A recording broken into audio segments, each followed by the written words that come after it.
জানাবে।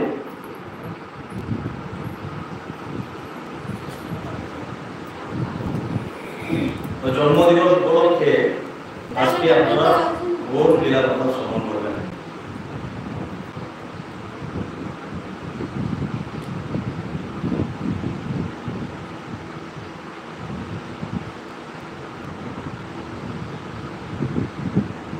ভগবান শ্রীকৃষ্ণ গৌররূপে কেন অবতীর্ণ হয়েছে?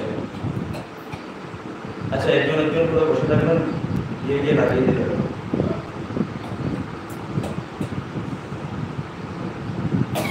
ভগবান শ্রীকৃষ্ণ কেন এই ধরাধামে গৌররূপে অবতীর্ণ হয়েছে, গৌরাঙ্গ মহাপ্রভু রূপে অবতীর্ণ হয়েছে? সবাই খুব মনোযোগ দিয়ে শ্রবণ করবেন। মনে হয় না যে গৌরলীলার কথা থেকে অন্য কিছু বেশি গুরুত্বপূর্ণ। এখানে মনে রাখতে দাদা আপনারা এখানে আমার কথা শুনুন। ভগবান শ্রীকৃষ্ণ মধ্যধামে গৌরাঙ্গ সুন্দর রূপে অবতীর্ণ হয়েছিলেন। এটা একটা অনেক সুন্দর, অনেক মধুময় একটি কথা আছে। দেখুন, ভগবান শ্রীকৃষ্ণ ভাবলেন যে আমি রাধারানী কিভাবে প্রেম করে তা আমি জানি, কিন্তু রাধারানীর যে মনের ভাব আছে, ভাবটা কতটুকু গভীর তা কিন্তু ভগবান শ্রীকৃষ্ণ জানতেন না। উনি জানতেন যে রাধারানী ওনাকে প্রেম করেন বা ভক্ত ওনাকে প্রেম করেন, কিন্তু সেই প্রেমের গভীরতা কতটুকু আর প্রেম যে আস্বাদন ওনারা করেন, সেই আস্বাদনের যে আনন্দ, যে অনুভব, তার কতটুকু সেটা ভগবান শ্রীকৃষ্ণ নিজে উপলব্ধি করতে চেয়েছিলেন। যে রাধারানী আমাকে এত প্রেম করেন,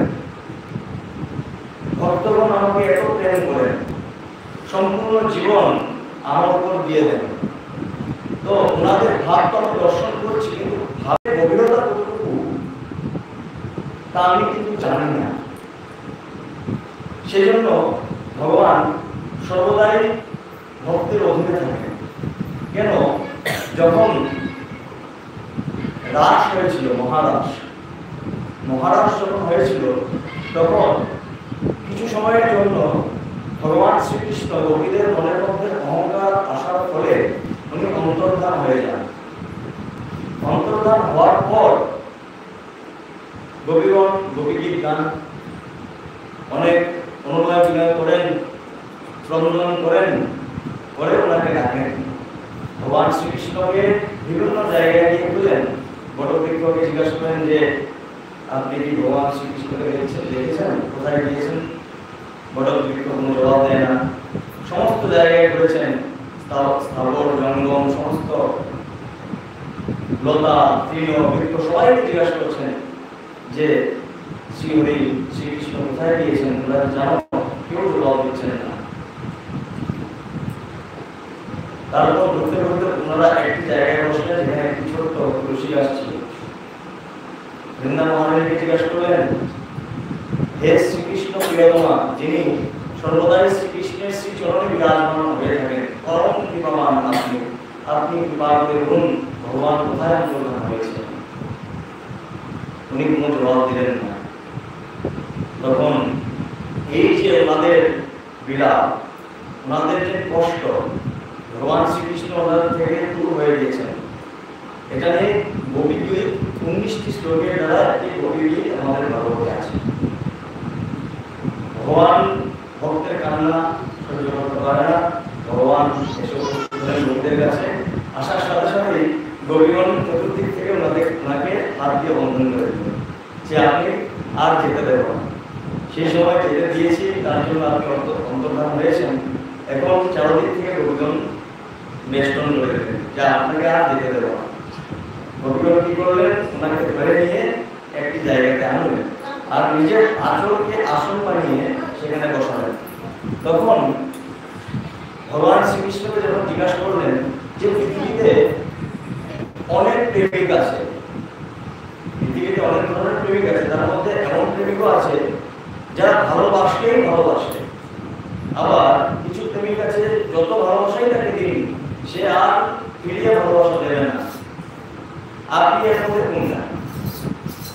ভগবান বলছেন যে আমি কাউকে প্রেম করি না, আমি না প্রেম করেছি, না করবো, না করতে পারবো। এখন গোপীগণ জিজ্ঞেস করলেন কেন? এর কারণ কি? বলছেন যে ভক্তগণ আর সখীগণ আমাকে যেভাবে প্রেম করে তার গভীরতা আমি কোনোদিন বুঝতে পারবো না। ভক্তদের প্রেমের গভীরতা এতটুকু অসীম, আমি কোনোদিনও তাদের প্রেমের তুলনা দিতেই পারবো না।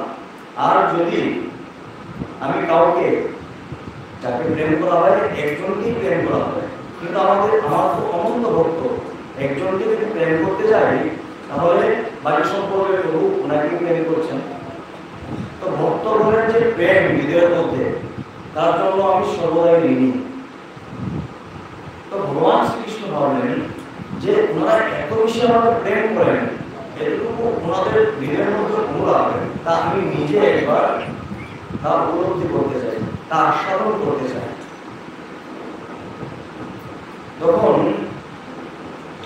ভগবান চৈতন্য রূপে অবতীর্ণ হলেন, রাধাকৃষ্ণের যুগল অবদান নিয়ে অবতীর্ণ হলেন। ওনার ভাব রাধারানীর ছিল, রাধারানী যেভাবে কৃষ্ণকে ভালোবাসেন সেভাবে ওনার মন সেরকমই ছিল, কিন্তু ওনার যে শরীরের আত্মা ছিল তা ভগবান শ্রীকৃষ্ণ ছিলেন। তিনি প্রেম রস আস্বাদন করতে, ভাব আস্বাদন করতে অবতীর্ণ হয়েছিলেন। এর মধ্যে আরেকটি সুন্দর কথা আছে। ভগবান শ্রী রামচন্দ্র যখন রাবণকে বধ করে অযোধ্যাতে ফিরে আসলেন, ফিরে আসার পর অনেকদিন পর সবাই পেয়েছেন, অযোধ্যাবাসী অনেক আনন্দিত, ওনাদের আনন্দের আর সীমা নেই। 14 বছর পরে রাম ফিরে এসেছেন, ভক্তদের যে আনন্দ তার কোনো তুলনা নেই। চারদিকে বিভিন্ন ধরনের উৎসব হচ্ছে, এদিকে মাতা কৈকেয়ী ওনাকে নিমন্ত্রণ জানালেন যে পুত্র হে রাম, তুমি আমার গৃহে অল্প অন্ন সেবা করবে, ভোজন করবে, ভোজনের নিমন্ত্রণ রইল। জানকী সহিত, মাতা সীতা সহিত তুমি এসে আমার বাড়িতে ভোজন করবে। ঠিক আছে, সেই রূপে শ্রীরামচন্দ্র ভগবান আর মাতা সীতা সেখানে গিয়ে উপস্থিত হলেন। হওয়ার পর বিভিন্ন ধরনের কৈকেয়ী মা নিজে রান্না করে, নিজের হাতে রান্না করে শ্রীরামচন্দ্রকে আর মাতা সীতাকে সমস্ত ভাত তরকারি যা কিছু ছিল, অন্ন ছিল, সমস্ত কিছু বেড়ে দিলেন। ওনারা খেতে বসলেন। এখন খাওয়ার পর যে রাঁধুনি থাকে সে কিন্তু জিজ্ঞাসা করে কেমন হয়েছে গো রান্না। যেই হোক জিজ্ঞাসা করে, সবচেয়ে বেশি জিজ্ঞাসা করে আমার দিদা। খাবার হওয়ার পর জিজ্ঞাসা করবে কেমন হয়েছে গো ভাই রান্না। যখন আমি একটু ঠাট্টা করে বলি যে খারাপ বলে মরবো নাকি, খারাপ বলে কি মরবো, অনেক ভালো হয়েছে গো। আমার যদি কোনো কিছু খেতে অল্প খারাপ লাগে তখন বলবো আমার মুখের স্বাদ হয়তো খারাপ। তো সেভাবে মাতা কৈকেয়ী জিজ্ঞাসা করছেন রামচন্দ্রকে, আচ্ছা আমি যে রান্না বান্না করলাম কেমন হলো বাবা? জিজ্ঞাসা করার পর শ্রীরামচন্দ্র বলছেন যে অনেক সুস্বাদু হয়েছে, অনেক স্বাদ হয়েছে, আপনি যে রান্না করেছেন অনেক স্বাদ হয়েছে। কিন্তু আর কিছু বললেন না, মৌন হয়ে গেল। কিন্তু বলেই মৌন। দেখুন এখন মনের মধ্যে সন্দেহ আসবে, অনেক স্বাদ হয়ে গেছে, অনেক স্বাদ হয়েছে, অনেক ভালোভাবে খেয়েছি, কিন্তু বলে চুপচাপ হয়ে গেছে, আর কোনো কথা বললেন না। এখন মাতা জানকীর সাথে বসে রয়েছেন, ওনার মধ্যে সন্দেহ যে এত সুন্দর রান্না বান্না করার পর, স্বাদ হয়েছে বলার পর এখন বলছে কিন্তু, আর কিন্তু বলে মৌন হয়ে গেছেন। আচ্ছা লাইন নাই, আর কি করুন।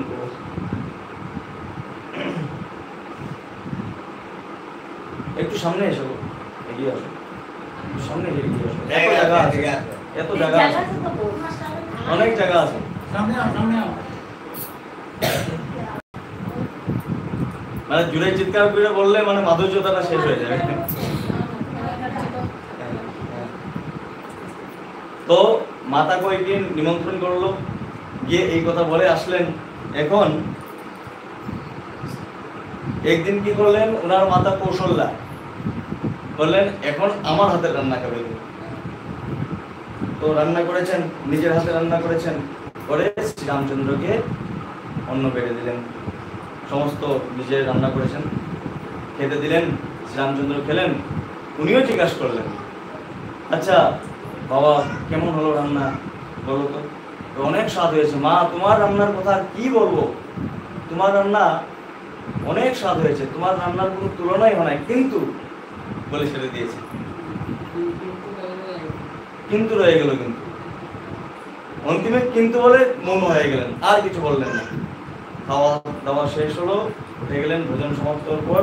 তারপর কিছুদিন গেল, যাওয়ার পর এখানে মিথিলা নগরের শেষে উপস্থিত হলেন ওনার শ্বশুর। জামাই এতদিন পরে এসেছে, পুত্রী এসেছে। আসার পর বলছেন এতদিন পরে এসেছো, দেখতে আসলাম আমার মেয়ে কেমন আছে, 14 বছর পর্যন্ত তোমাদের দেখতে পারিনি, অনেকদিন ধরে আমার মেয়েকেও দেখতে পারিনি, একটি কাজ করবে, মিথিলাতে গিয়ে পুরো ভোজন করবে, মিথিলাতে গিয়ে তোমরা ভোজন করবে। ঠিক আছে, সেখানে গিয়ে শ্রীরামচন্দ্র মাতা সীতা উপস্থিত হলেন, বাপের বাড়ি চললেন। অনেকদিন পর রামচন্দ্রের সাথে গিয়েছেন। এখন কি করলেন, সীতা দেবীর মায়ের নাম ছিল সুনেনা। উনি নিজের হাতে রান্না বান্না করলেন, সুন্দর রান্না বান্না করে অন্ন বেড়ে দিলেন, নিজের হাতে পরিবেশন করলেন, করে খেতে দিলেন। দেওয়ার পর জিজ্ঞাসা করছেন যে রান্না বান্না কেমন হলো, বলছেন অনেক স্বাদ হয়েছে, অনেক স্বাদ হয়েছে, কিন্তু মন হয়ে পড়লেন। দেখুন সমস্ত কথার মধ্যে কিন্তু একটা রহস্য, কিন্তু এই কিন্তু একটা রহস্য। শ্রীরামচন্দ্র নিজের মায়ের হাতের রান্না উনি আস্বাদন করেও বলছেন অনেক স্বাদ হয়েছে, তোমার রান্নার কোনো তুলনা নেই। তারপর বলছেন কিন্তু মাতা কৈকেয়ীর হাতে রান্না খেয়ে বলছেন কিন্তু। এখন শ্বশুরবাড়ি এসে রান্না খেয়ে বলছেন কিন্তু। এখন সামনে স্ত্রী বসে রয়েছে, শ্বশুরবাড়ির রান্না স্বাদ হয়েছে কিন্তু বলে দিয়েছে। এখন মাতা সীতা সেখানে কিছু বলেননি, মাতা সীতা সেখানে কিছু বলেননি। একান্তে এসে জিজ্ঞাসা করছেন, প্রভু হে ভগবান, আপনি অযোধ্যাতে মাতা কৈকেয়ী, মাতা কৌশল্যা, মাতা সুমিত্রা ওনাদের রান্না খেয়ে বলছেন যে অনেক স্বাদ হয়েছে, কিন্তু অন্তিমে আপনি কিন্তু রেখে দিয়েছেন। এখন আমার বাপের বাড়ি এসেছি, আপনি আমার মা এত কষ্ট করে রান্না করেছেন, এখন আপনি এখানেও কিন্তু রেখেছেন, এর কারণ এই কথা জিজ্ঞাসা করলেন, এর কারণ কি একটু বুদ্ধি বার করে বলতে পারবেন? বলার সাথে সাথে শ্রীরামচন্দ্র আর চোখ দিয়ে অজস্র জল পড়ছে, প্রভুর চোখ দিয়ে অজস্র জল পড়ছে। মাতা সীতা একদম এখানে চিন্তিত হয়ে পড়লেন যে আমি এমন কথা জিজ্ঞাসা করে নিলাম যার প্রভুর মনে কষ্ট হয়েছে, হয়তো কিছু একটা রহস্য আছে না যা উনি বলতে পারছেন না। আর এমন সময় আমি প্রশ্ন জিজ্ঞাসা করলাম, প্রভু হয়তো মনের মধ্যে দুঃখ হয়েছে। তখন প্রভুকে বলছেন, প্রভু আমার যে প্রশ্ন এটাকে আপনাকে দুঃখ প্রদান করেছে, যদি দুঃখ প্রদান করে তাহলে আমি আপনার কাছে ক্ষমা চাইছি। তখন শ্রীরামচন্দ্র বলছেন যে না শীতে আমি তার জন্য কাঁদছি না। আমাদের কেন কাঁদছ? বলছেন যে আমার একটি কথা মনে পড়ে গিয়েছে, সব জায়গাতেই ভোজন করেছি, সব জায়গাতেই ভোজন করেছি, নিজের মায়ের হাতে রান্না পেয়েছি, মাতার কৈকেয়ীর হাতে রান্না পেয়েছি, সবার পেয়েছি, কিন্তু মাতার শরীরে আমাকে ধরে খেয়েছিলেন, তার মতো আর স্বাদ কোনো কিছু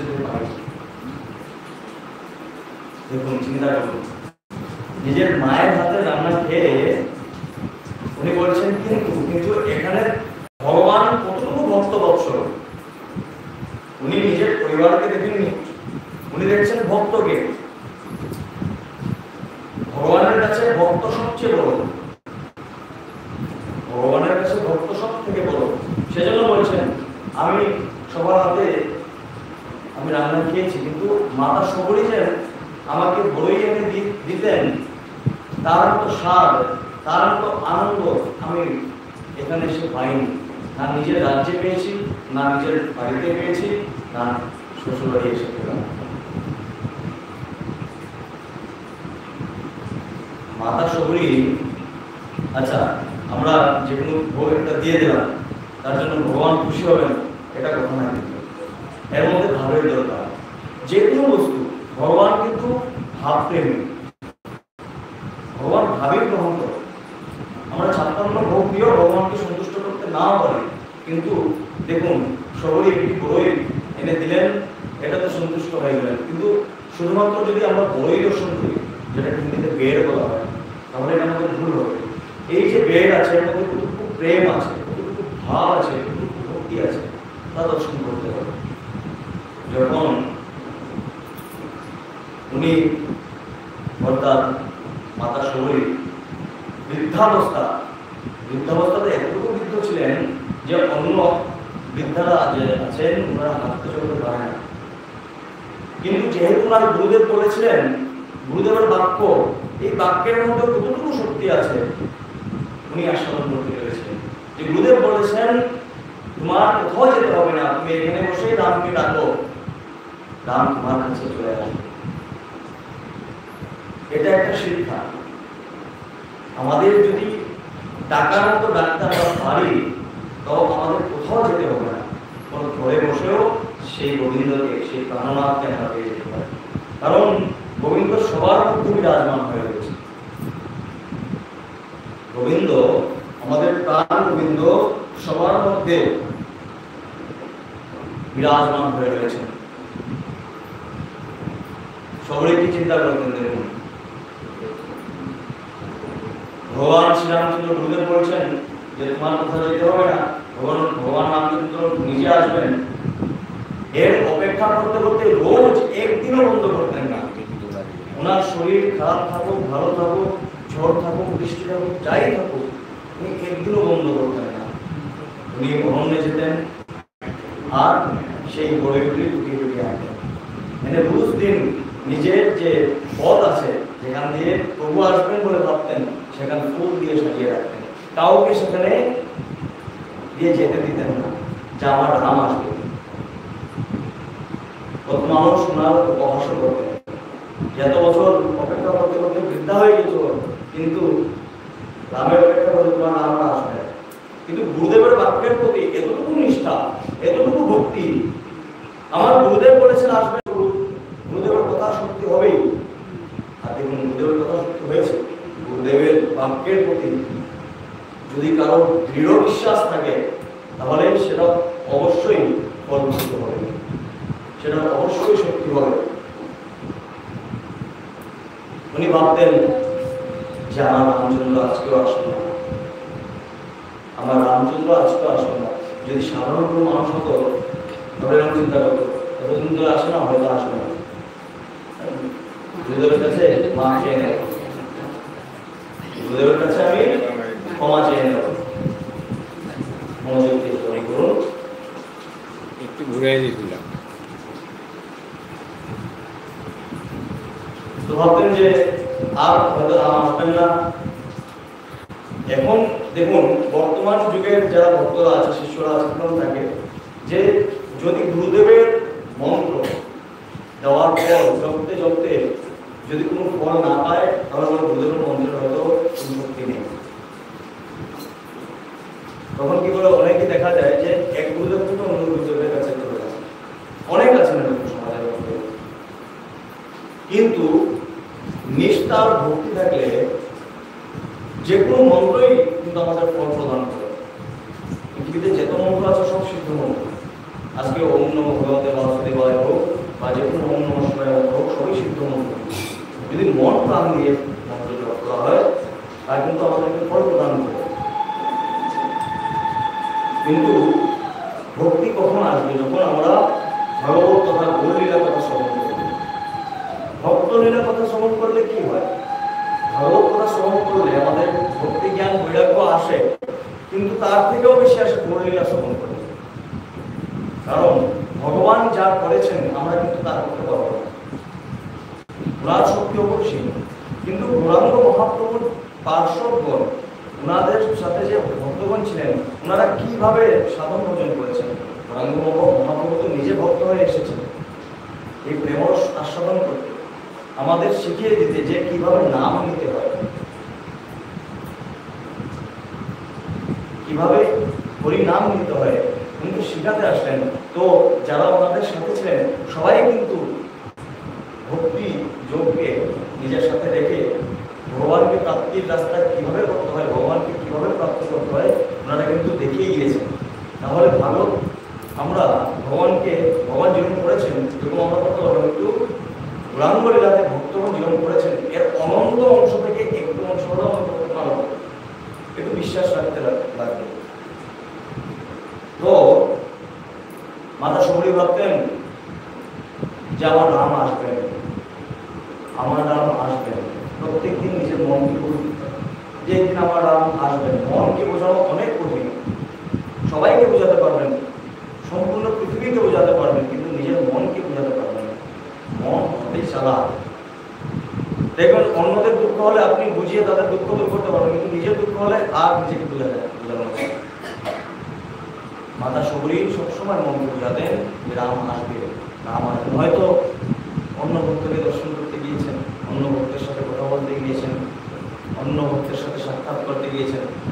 কত বড় বড় ভক্ত না, একটা ক্ষুদ্র ভক্ত মাত্র, কত বড় ভক্ত হয়ে নিজেকে বলছেন ক্ষুদ্র ভক্ত মাত্র।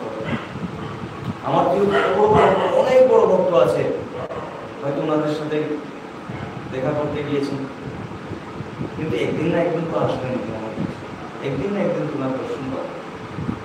দেখুন এরকম করতে করতে বৃদ্ধাবস্থায় এসে উপস্থিত হল, কিন্তু উনি আশা ছাড়েননি আমার রাম আসবে। এই যে ভাব, ভগবান শ্রীরামচন্দ্র সেখানে গিয়ে উপস্থিত হলেন। এমনি তো এই বড়ইগুলি এনে রাখতেন, কিন্তু যখন রামচন্দ্র আসলেন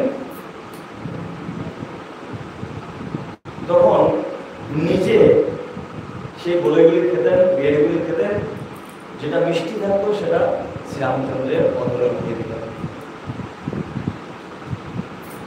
এই যে প্রেম ভাব, এই যে ভক্তি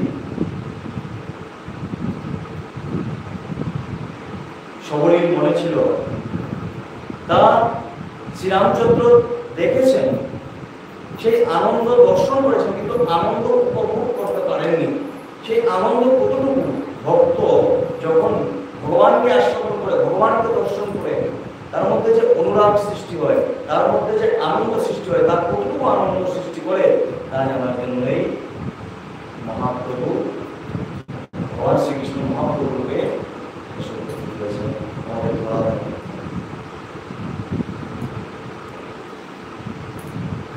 শ্রী অদ্বৈত প্রভু প্রথম এসেছিলেন। আসার পর দেখছেন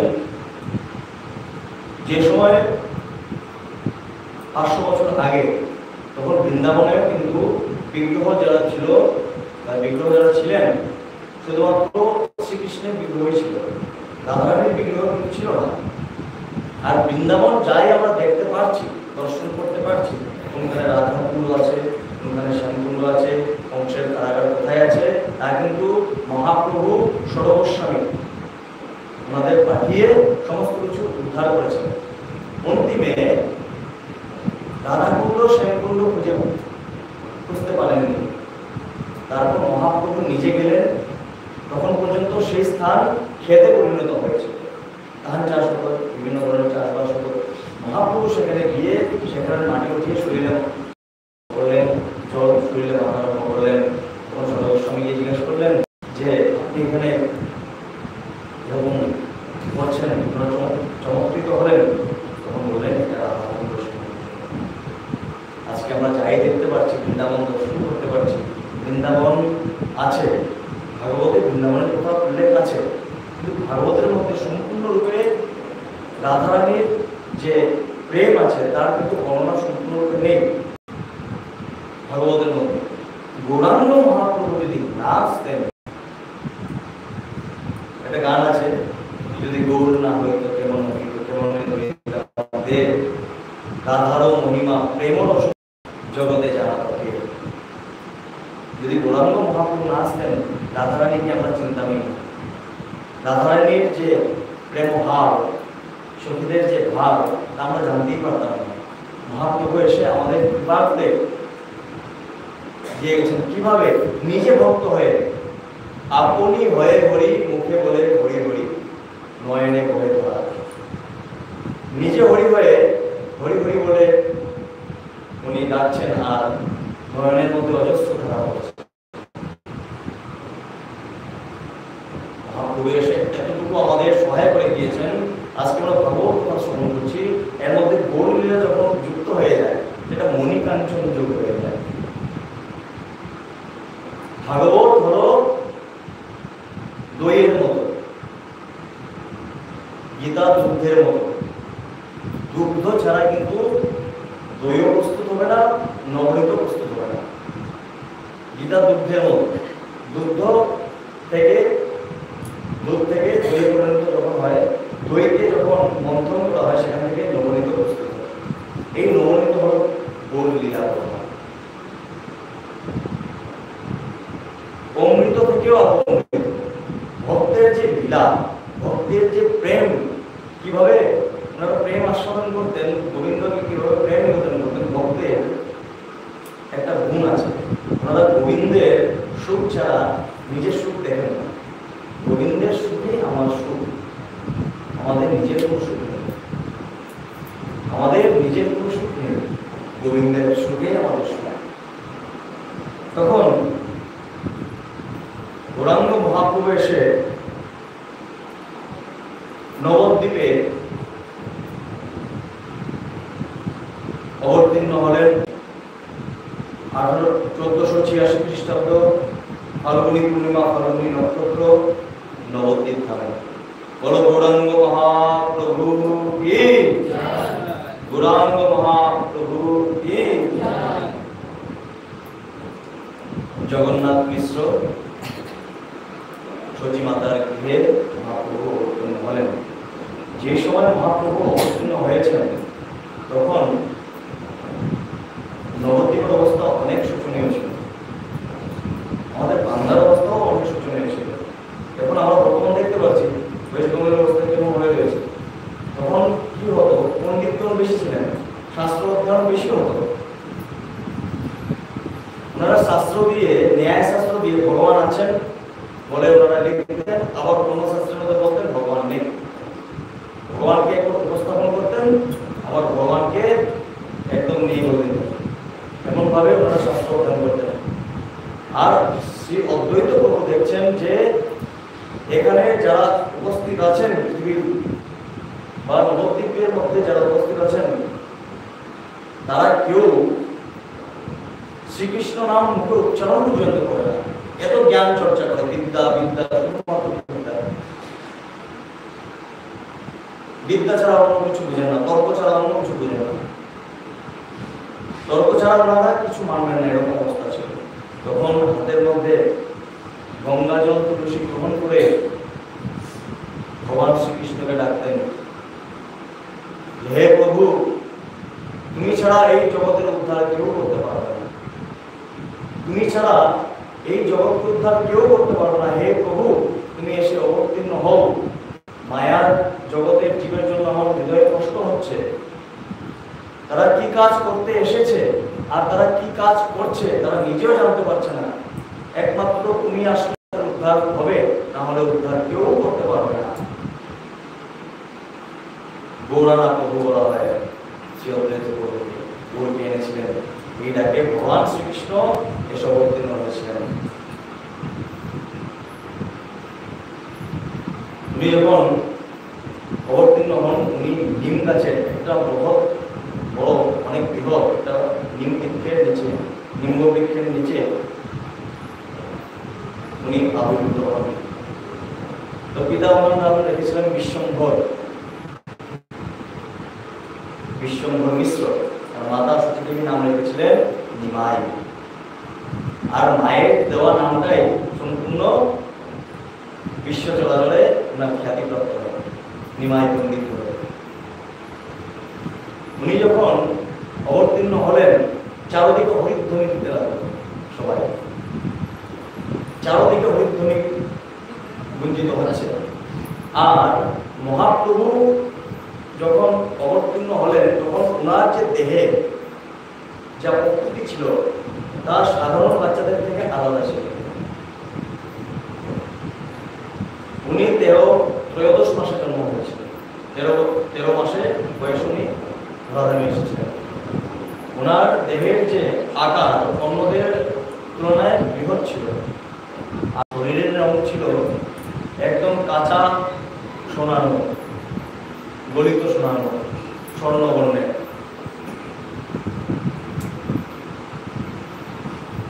ইংলিশে ওনাকে কি বলা হয়? Golden Lord. বিদেশে যারা মানুষ আছেন ওনাকে গোল্ডেন লর্ড বলে। তো উনি এত চঞ্চল ছিলেন, দেখুন 13 মাসে উনি এসেছেন, এত চঞ্চল ছিলেন, কারো উপরে থাকতেন না। কোন নারী মানে ধৈর্য হতো না তাকে ধরে রাখা, এত চঞ্চল ছিলেন। আর এত বলবান ছিলেন যে ওনাকে ধরে রাখা সম্ভব ছিল না। ওনার শক্তির সাথে ভগবানের স্বয়ং অবতার, ওনার শক্তির সাথে কারো শক্তি তুলনা খেত না। তুলে নিয়েও তুলে রাখতে পারতেন না। যখন ছাড়তেন না, দেখছেন সেখানে নারীগণ নিয়ে রেখেছেন, ধরে করে রেখেছেন, ছাড়ছেন না, তখন উনি কাঁদতেন, সজোরে চিৎকার করে কাঁদতেন। তখন সতীদেবী বলতেন যে তার কান্না বন্ধ হচ্ছে না, একটা কাজ করো, হরি হরি বলো, সে অবশ্যই কান্না থামবে। হরি হরি বলার পর তার কান্না বন্ধ হয়ে যাবে। আর সবাই চমৎকৃত হতেন যে হরিনাম নেওয়ার সাথে সাথে ওনার কান্না বন্ধ হয়ে যেত। হরিনাম নেওয়ার সাথে সাথেই ওনার কান্না বন্ধ হয়ে যেত।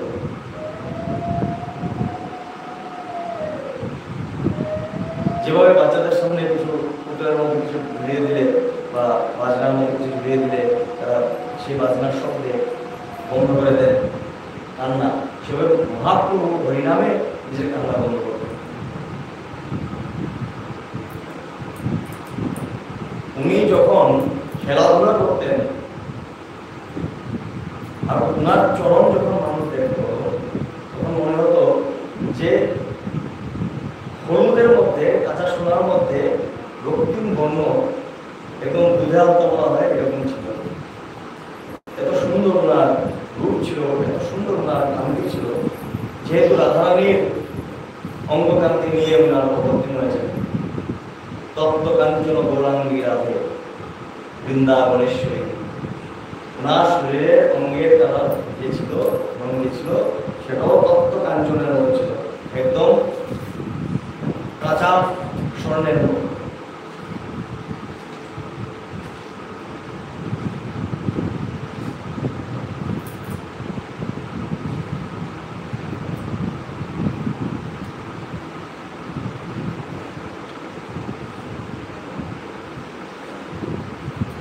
সবাই বলবেন চৈতন্য মহাপ্রভু কি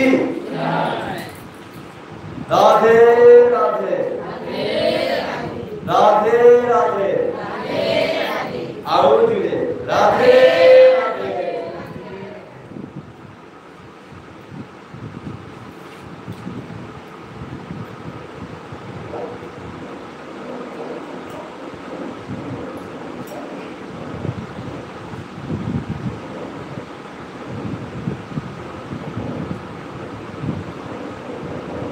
এক দিবস মেষপালির শিবগীতা গ্রন্থ নামক একজন চোর শিশুটিকে এইরূপ পথে সহায়হীন অস্বর্ণ আবরণে ভূষিত দেখিয়া লোক প্রযুক্ত হইয়া তাকে লইয়া পালাইল। চৈতন্য মহাপ্রভু বাইরে গিয়ে খেলাধুলা করতেন, ওনাকে ডাকলেও আসতেন না। মা যদি যেতেন, যেমন কৃষ্ণ ছিল, মা যখন নন্দরানী যখন পিছিয়ে ধরা করতেন, তখন উনি কি করতেন, উনিও ধরা করতেন, আর ধরা করতেন না। সেভাবে মহাপ্রভু অনেক চঞ্চল ছিলেন। সচিমাতার পিছনে ধাবিত হলে উনি আরো সজোরে ধাবিত হতেন। তখন একদিন কি হলো, মহাপ্রভু খেলতে খেলতে একটু দূর চলে গিয়েছে। তখন এক চোর, যার নাম ছিল মেষমালি,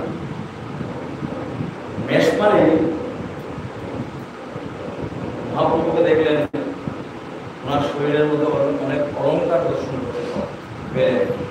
মাতা যেভাবে নন্দরানী ভগবান শ্রীকৃষ্ণকে সাজিয়ে রাখতেন, সুন্দর চূড়া বানিয়ে সুন্দর স্বর্ণালঙ্কার দিয়ে সাজিয়ে রাখতেন, শচী দেবীও সেভাবেই সেরূপই সাজিয়ে রাখতেন। তো একদিন চোর আসলো, চোর এসে, ওনার নাম ছিল মেষমালি, দেখলেন দূর থেকে যে অনেক সুন্দর সাজগোজ করে রাখা হয়েছে, এবং তার মনের মধ্যে রূপ আসলো যে বাচ্চাটাকে চুরি করে নিয়ে গিয়ে তার সমস্ত স্বর্ণালঙ্কার খুলে দেখে দেব। বাড়ির সকলে হঠাৎ নিমাইকে না দেখিয়া চারদিকে অনুসন্ধান করিতে লাগিলেন। কত শত লোক পথে দিয়া যাইতেছেন, কে কাহার তালাশ করে। নিমাইয়ের উদ্দেশ্য না পাইয়া সকলে যখন চিন্তা সাগরে মগ্ন হইয়াছেন, তখন এই নিমাই দৌড়াতে দৌড়াতে আসিয়া পিতার চিন্তা করতে করতে সবাইকে জিজ্ঞাসা করছেন, বাড়ির মানুষ, কোথায় গেলেন নিমাই? নিমাইকে তোমরা দেখেছো? কেউ জানেন না নিমাই কোথায় গেলেন। দেখলেন, একটু পরে দেখলেন নিমাই দৌড়াতে দৌড়াতে এসে তুলে উঠলেন। জিজ্ঞাসা করলেন, বললেন যে একজন তাহাকে নিয়ে গিয়েছিল আর সেই রাখিয়া গেল, যে নিয়ে গিয়েছিল সেই আবার রেখে গেল। এই মেষমালির কথা এখন শ্রবণ করুন। এই দস্যু নিমাইকে স্কন্ধে করিবা মাত্র তাহার হৃদয় শিহরিয়া উঠিল। যখন চুরি করে মহাপ্রভুর কাঁধের মধ্যে বসালেন, তখন সারা শরীর একদম শিহরিত, একদম পশম দাঁড়িয়ে গেল, এরকম হয়ে গেল, কম্পিত হয়ে গেল মহাপ্রভুকে যখন কাঁধে বসালেন। উনি তো নিজের অসৎ বুদ্ধির দ্বারা নিমাই চাঁদকে কাঁধে বসিয়েছিলেন। দেখুন ভগবানের কৃপা, যখন প্রভুকে বসালেন তখন উনি কম্পিত হওয়া আরম্ভ করলেন, শিহরণ দিয়ে উঠল। তখন সে কিরূপ নৃশংস দুরাচার তাহা মনে করে বুঝিতে লাগিল। দেখুন ভগবানের কৃপাতে নিমাই চাঁদকে যখন কাঁধে বসালেন, তখন ভাবলেন আমি কতটুকু খারাপ করি। চৈতন্য মহাপ্রভুকে কাঁধে বসানোর সাথে সাথে সে অতি খারাপ ছিল, কিন্তু মহাপ্রভুর স্পর্শে ওনার হৃদয়ের মধ্যে জ্ঞান জাগরিত হল। বলছেন আমি কতটুকু ক্রূর, আমি কতটুকু অন্যায় বেবিচারী, উনি চিন্তা করছেন মনের মধ্যে। এইরূপ ভাবিতে ভাবিতে সে প্রথমে নিমাইকে দাঁড়িয়ে রাখিয়া চলিয়া গেল, এবং ভাবতে ভাবতে চৈতন্য মহাপ্রভুকে দ্বারের মধ্যে রেখে উনি চলে গেলেন। পরে তাহার হৃদয়ে উদাস্যের উদয় হইল, এবং সেই ক্ষণ হইতে মেষমালি সংসার ত্যাগ করে পরম সাধু হইল।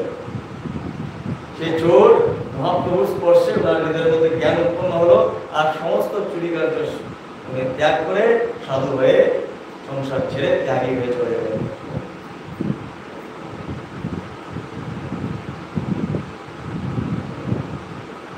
ভগবান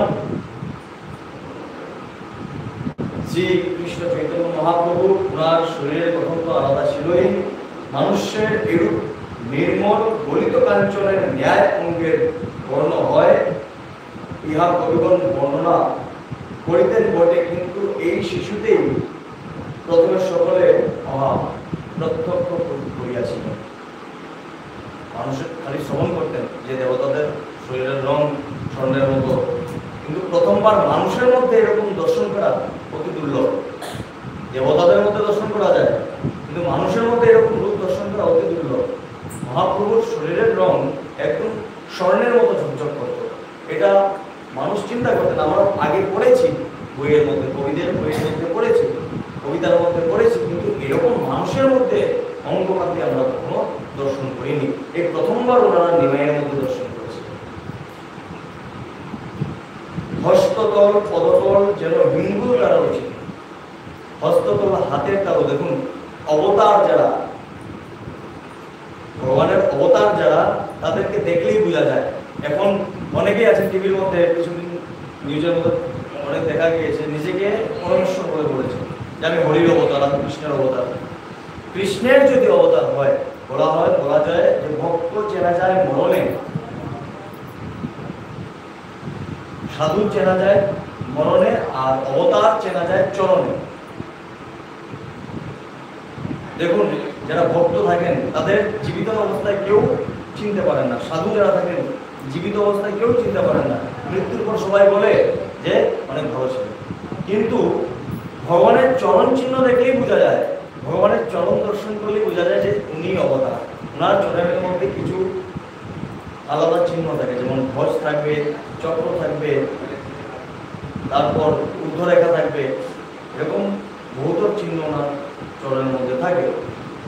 সেই মত সমস্ত চিহ্ন তো ছিলই মহাপ্রভুর চরণে, আর হিঙ্গুল বর্ণ অর্থাৎ হলুদ এবং লাল মিশ্রিত বর্ণনার হাত আর পায়ের তলায় ছিল।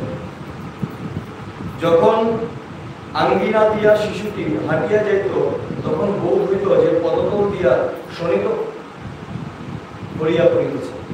অর্থাৎ যখন যেত হেঁটে, তখন মনে হতো ওনার যে চরণ থেকে গলিত স্বর্ণ খসে পড়ছে। এত সুন্দর দৃশ্য। অঙ্গের গঠন সুঠাম, প্রতি অঙ্গের চরণ, প্রতি অঙ্গের গতি, নয়নের দৃষ্টি, মুখের হাসি এবং কথা সমুদায় লাবণ্যময়। প্রভু যা কিছুই করেন সমস্ত কিছু সুন্দর। কারো দিকে যদি চোখ দিয়ে তাকান, সে এমনিতেই উন্নয়ন হয়ে যায়।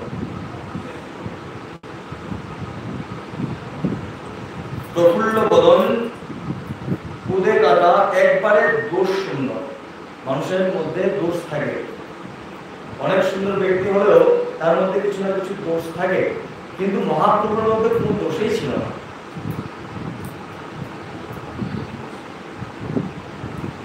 কিন্তু বোধ হয় নয়ন দুটি সর্বাপেক্ষায় মনোহর।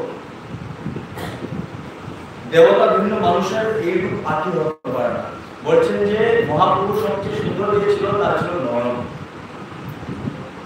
সর্বাঙ্গের মধ্যে নয়ন দুটি অনেক সুন্দর ছিল, কারণ নয়ন মানুষকে আকর্ষণ করত। ভগবান শ্রীকৃষ্ণ যার দিকে একবার তাকাতেন, ওনার মন চুরি করে নিতেন। সেইভাবেই চৈতন্য মহাপ্রভু যার দিকে তাকাতেন, ওনার মন চুরি করে নিতেন। কারণ দেখুন, মহাপ্রভু যে শুধুমাত্র সেখানে যে রমণীগণ ছিলেন, ওনারা যখন তাকাতেন মহাপ্রভুর প্রতি ওনার মন চলে যেত। কিরূপ মন? ভক্তিযুক্ত মন। শুধুমাত্র নারী নয়, পুরুষদেরও মন চুরি করে নিতেন। এত সুন্দর ওনার অঙ্গাঙ্গি ছিল, ভক্তিতে বিভোর হয়ে যেতেন মানুষ ওনাকে দর্শন করার পর। ইহা শিশুটিকে দেখিবার পূর্বে কেউই বিশ্বাস করতে পারিতেন না। নয়ন দুটি পদ্ম ফুলের ন্যায় বিগল, তাহাতে ঈশ্বর তত্ত্ববর্ণের আভা প্রকাশ পাইতেছে, যেন তাহার মধ্যে মকরন্দ টলমল করিতেছে। এত সুন্দর নয়ন ছিল। ভগবান শ্রীহরিনারায়ণকে পুণ্ডরীকাক্ষ বলা হয়। পুণ্ডরীকাক্ষ মানে পদ্মলোচন, সেরূপে ওনারও পদ্মলোচন ছিল, অপরক্তিম বর্ণ ছিল। শিশুটি যাহার প্রতি চাইত, তাহার চিত্ত তদ্দণ্ডে হরণ করিয়া দিত। তাহাকে যে দেখিত, তাহারই মনে কি একটি নতুন ভাবের উদয় হতো। সে ভাবটি এই যে এটা কি মানুষ শিশু না অন্য কেউ। সবাই দেখে সুন্দর করতেন, তো মানুষ হতে পারে না, মানুষ এত সুন্দর হয় না। যখন দর্শন করতেন ভাবতেন এটা কি মানুষ না অন্য কেউ। নিমায়ের আরেকটি অপ্রাকৃত গুণ দেখা যেত, তাহাকে কোলে লইলে শরীর আনন্দে পুলকিত হয়ে যেত। কেউ যদি ওনাকে কোলে নিতেন, ওনার হৃদয় আনন্দে পরিপূর্ণ হয়ে যেত। মহাপ্রভুকে কোলে নিতেন। কি পুরুষ, কি নারী নিমাইকে কোলে করিলে আর ছাড়িতে চাইতেন না। সুতরাং শচী আর পুত্রকে কোলে করিবার বড় একটা অবকাশ পাইতেন না। শচী মাতা নিজে কোলে নেওয়ার সুযোগ পেতেন না। এত মানুষ এসে, এত নারীগণ এসে, পুরুষগণ এসে ওনাকে কোলে নিত। বড় গৌরাঙ্গ মহাপ্রভু কি তাই বল হইল। ইহা ব্যতীত শিশুর জন্ম হইতে শচী জগন্নাথ অন্যান্য নির্জনে অনেক রূপ অলৌকিক ঘটনা দেখিতে লাগিলেন। তিনি জন্ম হওয়ার পর নিজের মাতা পিতা পর্যন্ত অলৌকিক দৃশ্য দর্শন করেছেন। ওনারা জানতেন কিন্তু ভুলে থাকতেন, ভগবান ভুলিয়ে দিত। যেভাবে ভগবান শ্রীকৃষ্ণ নিজের মুখমণ্ডলের মধ্যে সম্পূর্ণ ব্রহ্মাণ্ড দর্শন করিয়েছিলেন, যখন মৃত্তিকা ভক্ষণ করেছিলেন, মাতায় এসে জিজ্ঞাসা করেছিলেন তুমি মৃত্তিকা খেয়েছ? বলছেন আমি মৃত্তিকা খাইনি। বলছেন মুখ খোলো, মুখ খুলে সম্পূর্ণ ব্রহ্মাণ্ড দর্শন করিয়েছিলেন, কিন্তু তদ্দণ্ডে আবার সমস্ত কিছু ভুলিয়ে দিয়েছিলেন। সেভাবে মহাপ্রভুর অলৌকিক দৃশ্য দর্শন করার পরও মাতা পিতা এবং যারা ছিলেন তারা ভুলে যেতেন। কেন ভুলতেন? প্রেম। প্রেম এমন একটা জিনিস যে ভগবান যে সামনে দাঁড়িয়েছে সেটা ভুলে যায়। আর ভগবানও যখন প্রেম পান তখন সমস্ত কিছু বলেন তমেব মাতাশ্চ পিতা তমেব। যে যেই রূপে প্রেম করে ভগবান গলিত হয়ে যায়। শিশু যখন নিদ্রা যাইতেছে তখন কেহ দেখিল যে তাহার হৃদয়ে চন্দ্রের ন্যায় জ্বলিতেছে। যখন উনি শয়নে যেতেন তখন দেখতেন হৃদয়ে চাঁদের মতো একটু প্রকাশ পাচ্ছে, চন্দ্রের মতো আরো বিচ্ছুরণ করছে। কখনো দেখিল সর্বাঙ্গ বিদ্যুৎ দ্বারা আবৃত। আবার কখনো দেখছেন যে সর্বাঙ্গ বিদ্যুতের মতো, বিদ্যুৎ মানে ইলেকট্রিক যেরকম আছে এরকম ওনার সর্বাঙ্গে এরকম মনে আলো হচ্ছে। আবার কখনো শচী দেবীর গৃহ মধ্যে বহুতর জ্যোতির্ময় মূর্তি দেখিতে পাইলেন। কখনো দেখতেন কিছু কিছু জ্যোতির্ময় কোনো ব্যক্তিগণ আসতেন ওনাকে দর্শন করার জন্য। অবশ্যই দর্শন করবেন, দেবতাগণ আসতেন, কিন্তু মাতা শচী দর্শন করতেন কিছু দিব্য, কিছু আলো এসে বাড়ির মধ্যে প্রবেশ করছে। কিন্তু তিনি ভাবতেন অন্য খারাপ কিছুও হতে পারে, তার জন্য উনি ওনার পিতাকে ডাকতেন। যে তখন ভয় পাইয়া জগন্নাথ মিশ্রকে ডাকিতেন।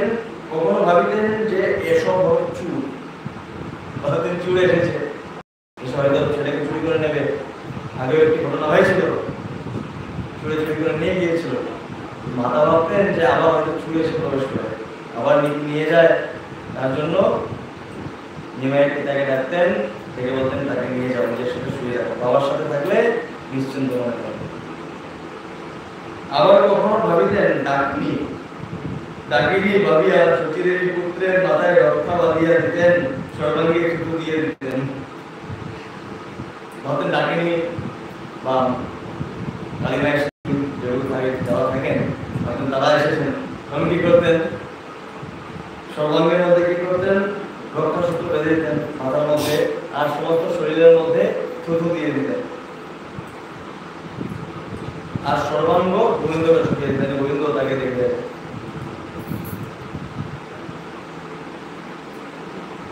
এক দিবস রজনী যুগে শচীর কোলে শিশু ঘুমাইয়া আছে, শচী দেবী দেখলেন কি যে নানাবিধ আলোর মানুষ তাহার পুত্রকে ঘিরিয়া দেখিতেছেন।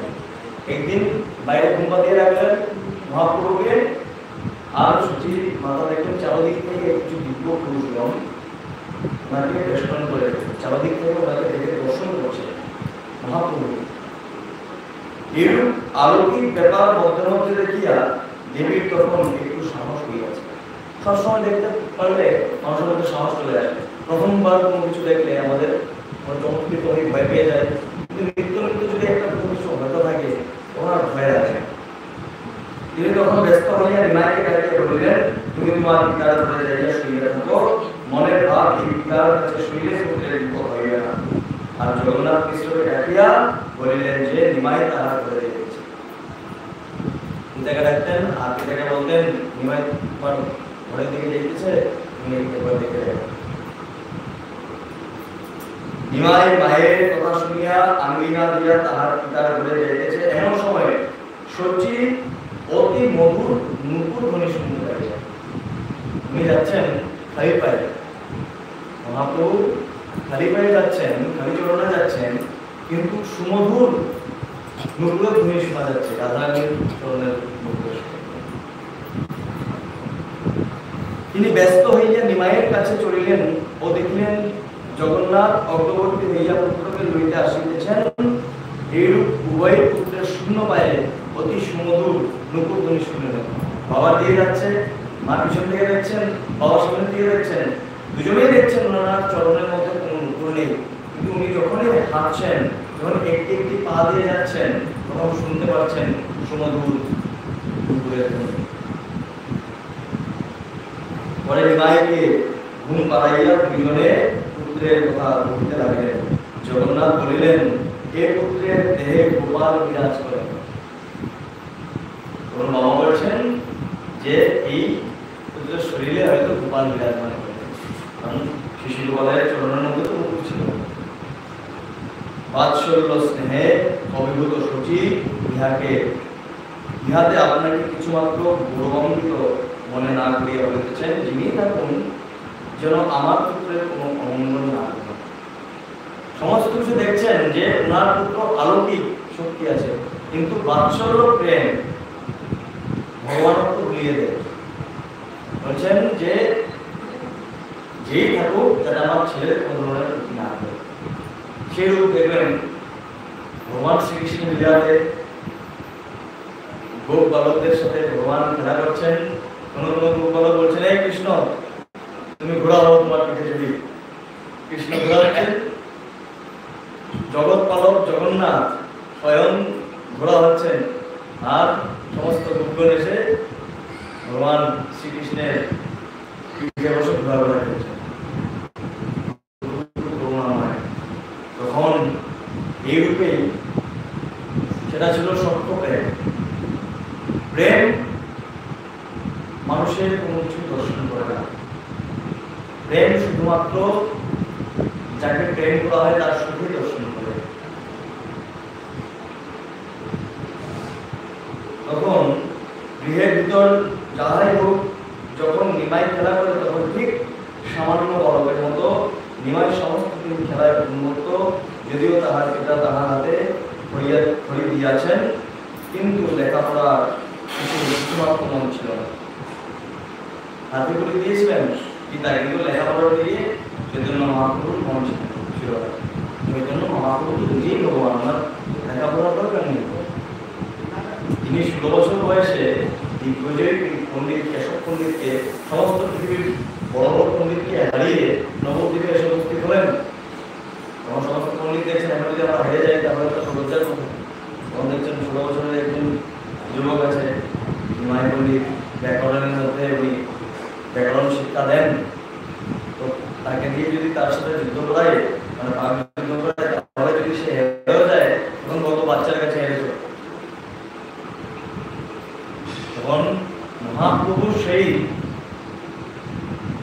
পণ্ডিত যখন চলছেন গঙ্গা নদীর তীর দিয়ে, তখন দর্শন করলেন যে মহাপ্রভু বসে আছেন। আর মহাপ্রভুর অঙ্গ দেখে উনি ভাবছেন যে উনি কোনো সাধারণ ব্যক্তি হবেন না।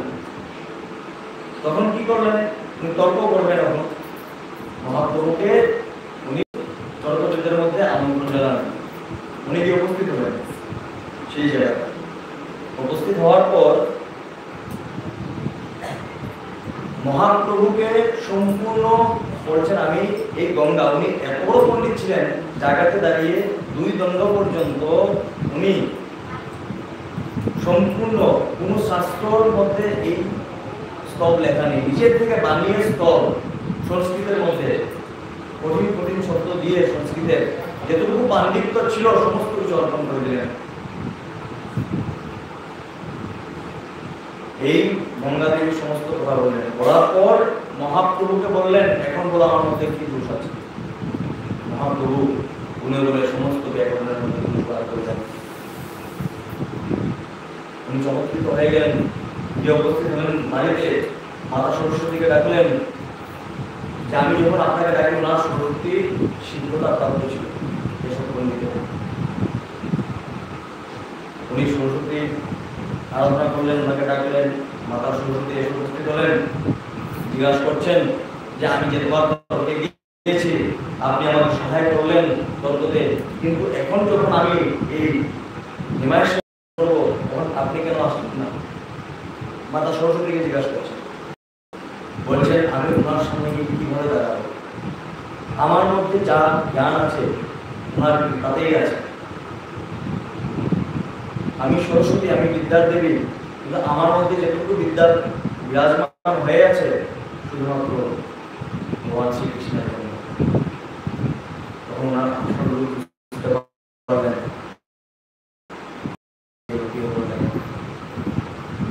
এই মহাপ্রভুই দেখুন এতটুকু কষ্ট করেছে আমাদের জন্য, উনি অবতীর্ণ হলেন হয়ে আমাদের জন্যই কি করলেন, সমস্ত বৃন্দাবন উদ্ধার করলেন। গম্ভীরার মতো একটা ছোট জায়গাতে যেখানে 7.5 ফুট ওনার উচ্চতা ছিল, উনি ছোট মতো একটি গম্ভীরার মধ্যে উনি শুতেন। ভালো করে নিজের চরণ সোজা করতে পারতেন না, চরণ দুটি একসাথে করে সেখানে বিদ্যায় যেতেন। যখন উনি গৃহত্যাগ করে সন্ন্যাস গ্রহণ করবেন তখন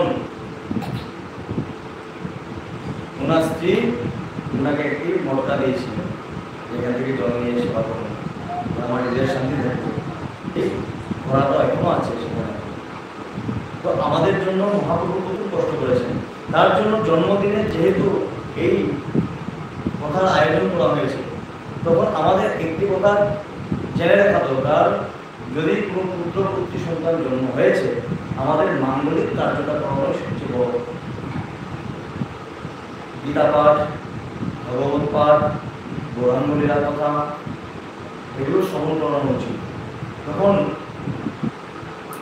যদি বাচ্চা ছোট থাকে, যদি শ্রবণ করার মতো ক্ষমতা না থাকে আর বোঝার ক্ষমতা না থাকে, তবুও তার মঙ্গল হবে, তবুও তার মঙ্গল হবে। আজকে সবখানে কেক কাটা হয়, বাতি জ্বালানো হয়, সেটা নিভিয়ে দেওয়া হয়, কিন্তু সনাতন ধর্মের মধ্যে এটা না। ঠিক আছে, কেক এক সাইডে রাখা হবে, কিন্তু প্রদীপ একটা আমরা আলাদা করে জ্বালাবো। এই প্রদীপের অর্থ আছে, এই প্রদীপ হলো আমাদের আয়ু। প্রদীপকে রেখে দিতে হয়, যেটুকু সময় জ্বলবে জ্বলতে দিতে হয়। আমাদের কার্য হলো দীপ প্রজ্বলন করা। আর এই জন্ম উৎসবের সময় বা জন্মতিথিতে যার জন্মদিন থাকে, সেই সময়ে ভগবানের কথা শ্রবণ করা হয়। তখন পড়ালেখার সাথে সাথে, পড়াশোনার সাথে সাথে এই ভগবানের প্রতি একটা প্রীতি এসে যায়। আর ভগবান যখন পড়াশোনার সাথে থাকেন, তখন তার মধ্যে সংস্কারও এসে যায়। দেখবেন সমস্ত বাকি ছেলেমেয়েরা যখন থাকবে, তার থেকে অল্প হলেও সে আলাদা হবে এই সংস্কারের উপর। কিভাবে? যখন ভক্ত প্রহ্লাদ, উনি তো অসুর সন্তান ছিলেন, যখন মাতৃর গর্ভে ছিলেন, আর একদিকে হিরণ্যকশিপু গেলেন তপস্যা করতে, তখন ইন্দ্র ভাবলেন যে আমি এই বাচ্চাটিকে আর পৃথিবীতে আসতে দেব না, মাকে কিছু করবো না, বাচ্চাটিকে আমি বজ্র দিয়ে মেরে দেব। কিন্তু সেই সময় এসে নারদ ভগবান উপস্থিত হলেন এবং ওনাকে ছুটিয়ে নিয়ে ওনার আশ্রমে নিয়ে গেলেন। আশ্রমের মধ্যে নিয়ে উনি গর্ভে ছিলেন, প্রহ্লাদ গর্ভে ছিলেন, গর্ভে থাকা অবস্থাতেও এই যে মহামৃত কথা শ্রবণ করিয়েছিলেন হরির, দেখুন ভূমিষ্ঠ হওয়ার সাথে কত ভক্ত হয়ে জন্ম নিয়েছে। মাতৃ গর্ভে থাকা অবস্থাতে বা জন্ম নেওয়ার পর জন্ম দিনের দিন সবসময় হরি কথা হলেও শ্রবণ করা হবে, তখন সংস্কার এসে যায়। জয় জয় শ্রী রাধে। এবার সবাই বলবেন রাধে রাধে। যার জন্মদিন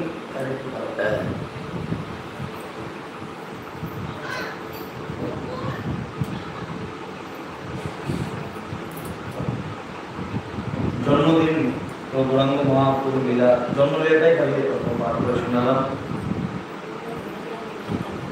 এখন কিছু কার্যক্রম করে কথা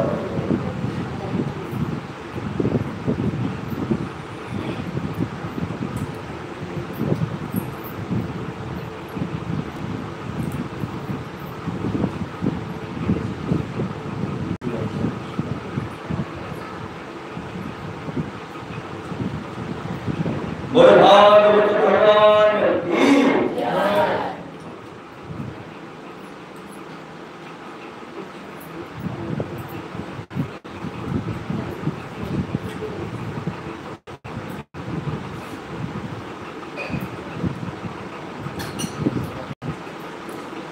আচ্ছা এখানে ফুল অনেক আছে আপনার সকলের ফুল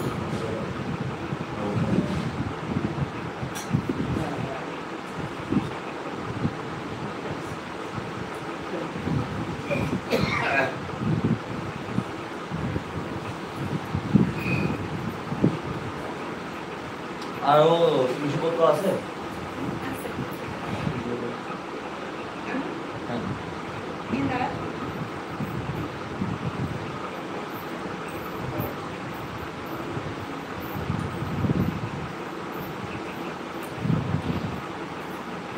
এইখানটা আপনার সময় জন্য এখান থেকে আপনার জন্য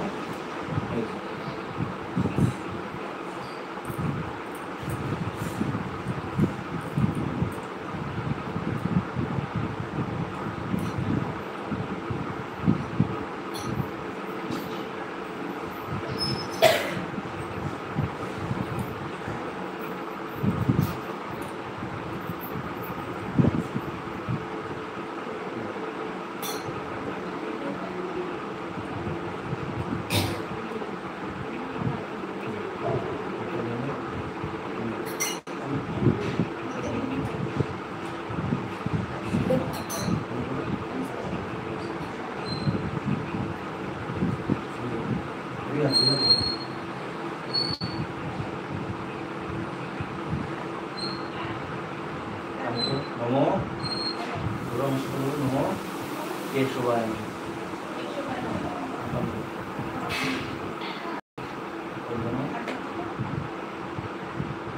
চলে যাচ্ছে নমো নারায়ণ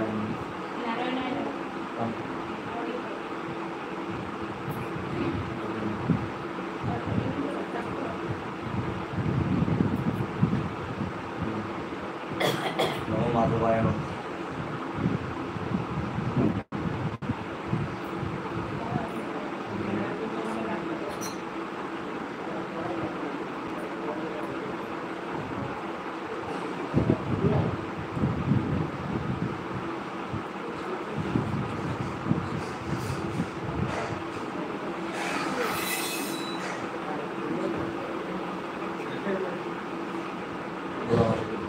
नमो भगवते श्री वासुदेवाय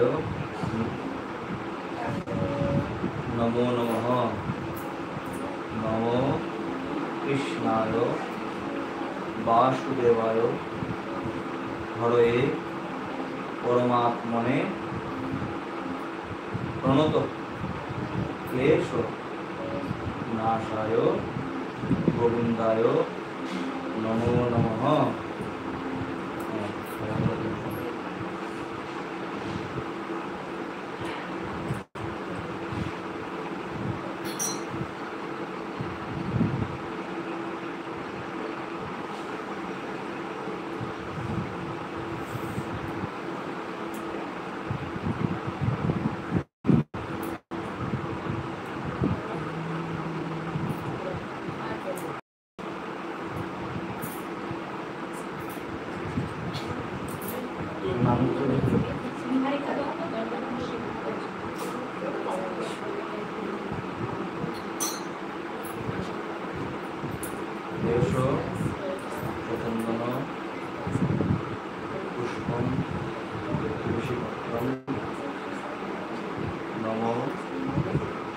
वाङ्मयी विग्रहाय भगवते वासुदेवाय समर्पयामि।